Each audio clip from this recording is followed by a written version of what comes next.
Motivation.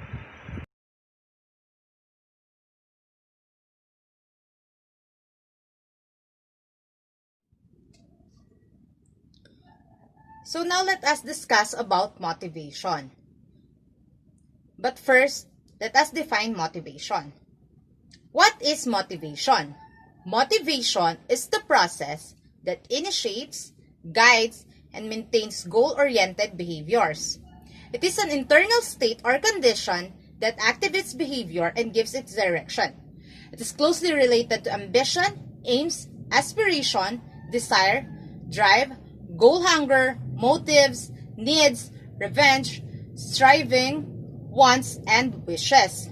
So, motivation can be simply defined as a behavior that makes us do something or the reason behind why we are doing something or behaving in a certain way. So, examples of this are drinking a glass of water to reduce your thirst or reading a book to gain knowledge. So, motivation can be simply defined for in our everyday use as a term on why we are doing something.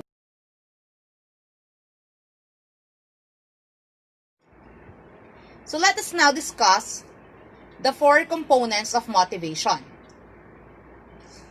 These components are needs, drives, motives, and wants. So needs arises from the deficits within an individual. It is the physiological state of deprivation. So needs includes our food, shelter, and clothing, and anything that we need in our everyday life to survive. In short, these are our daily necessities. Another one is drive. Drive can be observed by overt behavior resulted from the biological needs that motivates us and sustain remedy our need in order to satisfy it.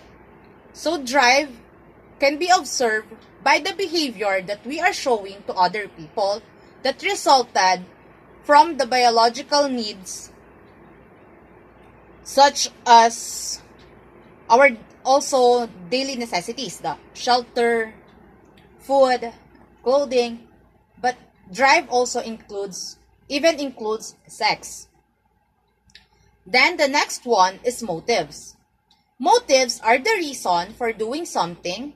It comes from the Latin word move, which means mover of our action. It arises not only from the person, but also from his or her environment. So motives can be defined as the reason why a person is doing or acting or behaving in a certain way. It came from the Latin word move, which means mover of our action. So motives are the reason why a certain person is behaving or doing something. It not just came motives not only came from the person itself, but also from his or her environment. An example of this is a motive of a person when committing a crime. So motives includes psychological and physiological aspects of a person. Then lastly is wants. So wants includes wishes, desires, and lack of need of an individual. So wants includes anything that we don't necessarily need in our daily life. Examples are brand new cell phone, a branded bag, branded clothes.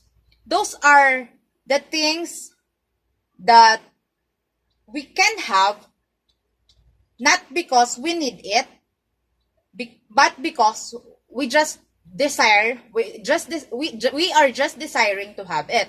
Example is a brand new cell phone.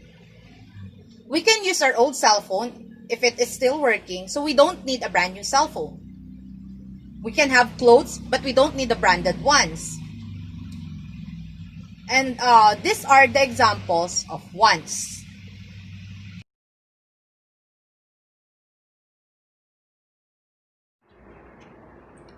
Functions of motives. So, motives have three important functions in behavior. First is motives have an energizing function. A motivated person is active and his activity to maintain a relatively high levels until a relevant goal is achieved or attained.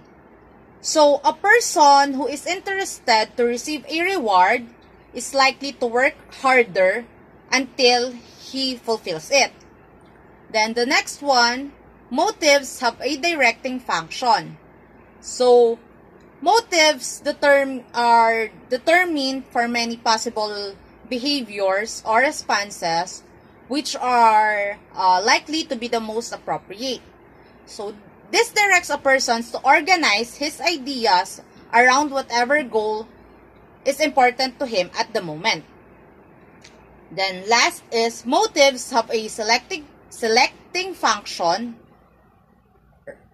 Reinforcements and consequences and feedback determine which number of response will be selected.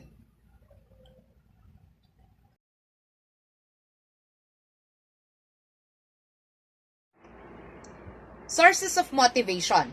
There are two sources of motivation, and these are extrinsic motivation and intrinsic motivation. So, extrinsic motivation comes from outside of a person, while intrinsic motivation comes from inside of a person. So, extrinsic motivation are rewards or other incentives like praises, fame, or money that are used to motivate a person for a specific activity.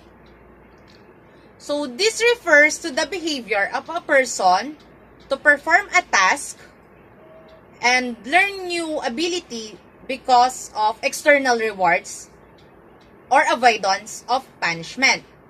In this case, a person engage a behavior not because he is enjoying it, but because he wants to get the reward or avoid the consequence when he chose not to do the task.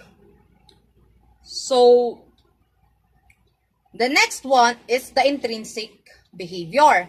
So, intrinsic behavior comes from within a person. So, this means that a person is behaving in a certain way or doing something because of the motivation that comes from himself. This means that he is doing something because he wants to do it and not because other people wants him to do it. He is doing a certain thing because it will satisfy himself. So, for example, cleaning your room. For extrinsic motivation, you will clean your room to avoid your parents from scolding you.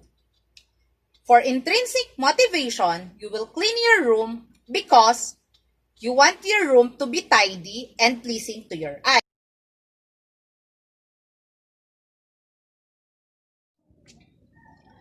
There are three major components of motivation, and these are activation, persistence, and intensity. Activation involves the action to do a behavior or an action. So, activation can be simply defined as the reason or the act that we do in order for us to achieve a certain goal or to accomplish a certain task. Then next is persistence. Persistence involves using a great deal of our time, energy, and resources in order for us to overcome the obstacles in achieving our goal. Persistence also includes the way we deal with the challenges that comes with the goals or the task that we needed to do. So, persistence enables us to continue striving despite the initial euphoria of a new challenge that comes with the goals that we want to achieve. Then lastly is the intensity. Intensity is to continue what we are doing for us to be able to achieve our goal. Example is when you want to lose weight.